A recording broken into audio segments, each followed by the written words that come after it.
What you are about to hear was never supposed to leak, but it did. And once you know it, you cannot unknow it. Hello, friends. My name is James, and you are watching Royal Daily Report, your #1 source for the most exclusive, most shocking, and most talked about royal stories on the internet. If you are new here, hit that subscribe button right now because you do not want to miss what we have coming. And if you have been here from the beginning, you already know. We never stop. We never hold back. And tonight is no different. Let us get into it. The man who spent years as the personal press secretary to Queen Elizabeth II and King Charles III has spent the past several months watching this story build from the inside. His name is Dickie Arbiter. He has been in more private royal conversations than almost any outsider alive. He has watched this family from a distance that is close enough to see what the cameras cannot reach. And what he has been saying about Archie and Lilibet, about the reunion that is now confirmed for July 2026, is the most honest, most informed, most quietly devastating analysis of this family situation that any royal expert has offered this year. Tonight we are telling you the full story, the confirmed details of the July visit, what Dickie Arbiter has said, what King Charles has reportedly agreed to, and why the moment when a 77-year-old grandfather finally holds 2 children he has not seen in 4 years may be the single most significant royal moment of the entire year. This is Royal Daily Report, and tonight, this story is breaking in real time. Let us start with what has just been confirmed, because the news that dropped this week has changed everything about how we understand what is coming in July. GB News confirmed on June 19, 2026 that King Charles has reached an agreement to see his grandchildren Archie and Lilibet during the Sussex family's upcoming UK visit. The Sun confirmed the same. The Daily Telegraph confirmed the same. And OK Magazine, citing close insiders, reported that the monarch is described as happy at the prospect of spending time with Archie and Lilibet, children he has not seen in person since the Platinum Jubilee in June 2022. For years, the agreement, according to multiple sources, is the result of months of quiet diplomatic work between senior aides representing the King and Harry. We have reported on those back-channel conversations before on this channel. The informal drinks at the Royal Overseas League Private Members Club in the summer of 2025. The September 2025 meeting at Clarence House, where Harry presented his father with a framed photograph of his family. The months of security negotiations that have now, reportedly, been resolved enough to allow Meghan and the children to travel safely. All of those conversations, all of those meetings, all of those careful, quiet steps towards something that once felt impossible have led to this. An agreement, a date, a July window between the 6th and the 10th. And 2 small children who are finally, after 4 years, going to meet their grandfather properly. If you want to understand why Dickie Arbiter's analysis of this moment matters so much, subscribe to Royal Daily Report right now. Because what comes next is where this story gets genuinely extraordinary. Now let us talk about Dickie Arbiter. Because to understand why his perspective on Archie and Lilibet carries the weight it does, you have to understand who he actually is. Richard Arbiter, known universally as Dickie, served as press secretary to Queen Elizabeth II and King Charles III for 12 years. He was not a peripheral figure. He was in the room. He managed the communications around some of the most significant and most painful moments in modern royal history. He was there during the breakdown of Charles and Diana's marriage. He was there during the aftermath of Diana's death.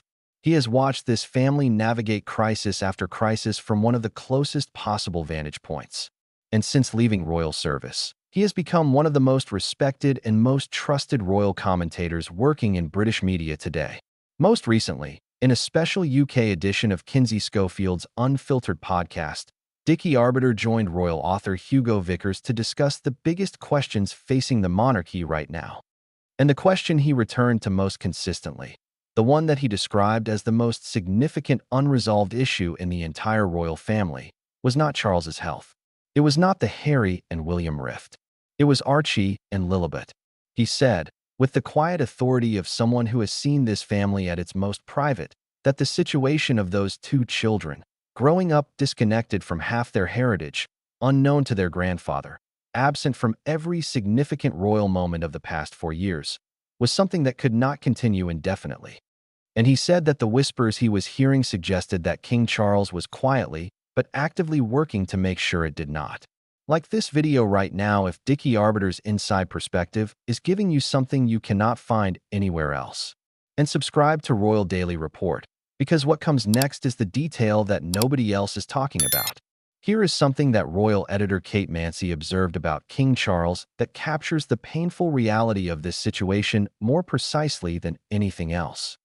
She said that whenever King Charles talks about his grandchildren, whenever he mentions them in conversations, in engagements, in the quiet moments when he lets people see what he actually thinks about, the public automatically assumes he is talking about George, Charlotte, and Louis, William, and Catherine's children, the ones who live in Windsor, the ones he sees regularly, the ones who know him as Grandpa Wales and who have grown up with him as a consistent presence in their lives. And the reason people make that assumption is because it is almost always correct. Archie and Lilibet have been so absent from the visible royal story that they have effectively been removed from the narrative. Not deliberately, not cruelly, simply by distance, by geography, by the accumulated weight of 4 years of separation that has made 2 of his 5 grandchildren almost invisible in the public story of his reign. And that invisibility, according to every source close to Charles, is something that weighs on him in a way that he rarely allows himself to express publicly. A grandfather who has 3 grandchildren he knows deeply and 2 he barely knows at all. A king whose legacy will include a family fracture so significant that 2 of his grandchildren grew up not knowing who he was. Do not go anywhere. Subscribe to Royal Daily Report and turn on those notifications, because what comes next is about the specific details of the July visit that have now been confirmed. And they are more significant than anything we have reported before. The Sussex family will travel to the UK between July 6th and 10th, 2026. The visit is centered on engagements in Birmingham and London connected to next year's Invictus Games, which Birmingham will host for the first time. But the confirmed agreement between Charles and Harry means the visit will be more than a sporting promotion event. It will be a family reunion. And according to The Sun, the family will be accommodated in a royal palace during their stay. That detail alone is extraordinary. A royal palace, not a hotel, not a rented property, not the Frogmore cottage they were evicted from in 2022. A royal palace. For Meghan, who has not set foot on British soil since Queen Elizabeth's funeral in September 2022, the question of where she stays during her first return to Britain in nearly 4 years carries enormous symbolic weight. A royal palace means the institution is formally hosting the Sussex family, means the king has extended not just an agreement to see the children, but an offer of royal accommodation. That is not a small gesture. That is a signal about where this family stands in July 2026 compared to where it stood in September 2022. And for Archie and Lilibet, for a 7-year-old boy who was last here when he was 3 and a 5-year-old girl who has been here exactly once in her entire life, sleeping in a royal palace, in their father's home country, with their grandfather waiting to see them, will be a night unlike anything they have ever experienced. Now let us talk about what Charles is reportedly feeling as this visit approaches, because the emotional dimension of this story is the one that matters most. Okay, magazine, citing close insiders, described Charles as happy at the prospect of seeing Archie and Lilibet. But happy does not quite capture the full picture that palace sources are painting. The News International's deputy royal editor, reporting on the same story, noted that Charles has not seen Archie and Lilibet in several years, and that the reunion has been anticipated with what sources describe as genuine excitement on the king's part. The word excited appears in multiple reports, from different sources, across different outlets, applied to a 77-year-old man who has spent the past 2 years managing cancer treatment, a family rupture, and the weight of a reign that began in grief. A man whose relationship with his son has been one of the most painful and most public family stories of the decade, and who is now, according to the people closest to him, excited. That word, excited, is doing more work in this story than any other, because it tells you that underneath everything else, underneath the institution and the protocol and the years of silence and legal battles and public statements, there is simply a grandfather who wants to see his grandchildren, and who is finally going to get the chance. Let us talk about what Archie and Lilibet will actually experience when they arrive, because this is the part of the story that nobody is really sitting with. Archie is 7 years old. He was last in Britain at age 3. He has no real memory of this country. He knows it exists. He knows his father comes from here. He has been told, by parents who clearly love him and who clearly want him to feel connected to both sides of his heritage, that this is part of who he is. But knowing and experiencing are two completely different things. When Archie walks through the door of a royal palace in July 2026, he will be experiencing something for the first time that his father has experienced his entire life. The specific weight of those walls, the specific quality of that air, the way history exists in those buildings not as something abstract, but as something physical, something you can touch. And he will meet a man his father calls his father, a man who has been sending him birthday gifts every year, quietly, without announcement. A man who raised a toast to an absent grandson at his own coronation.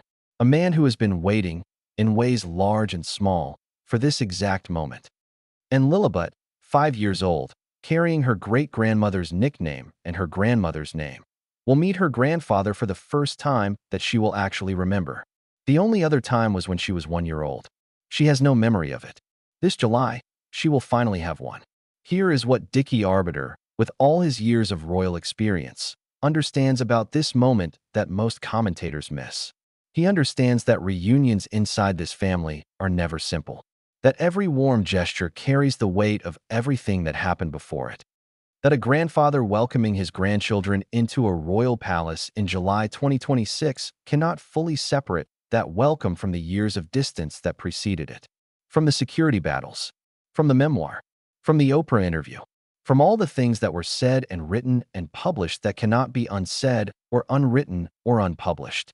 He understands, because he has watched this family for decades, that healing is not a single moment. It is a direction.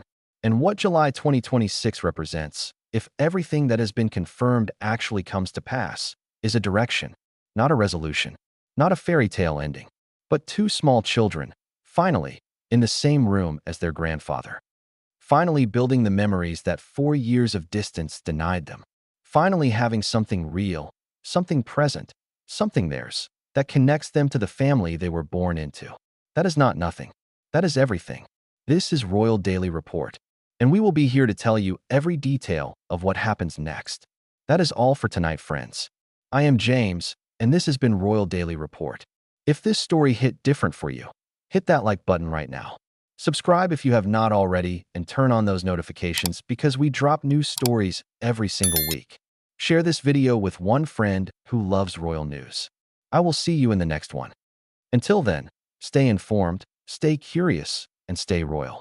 Goodbye, friends. Hello, friends. If you are not subscribed to Royal Daily Report yet, what are you waiting for? Hit that button right now.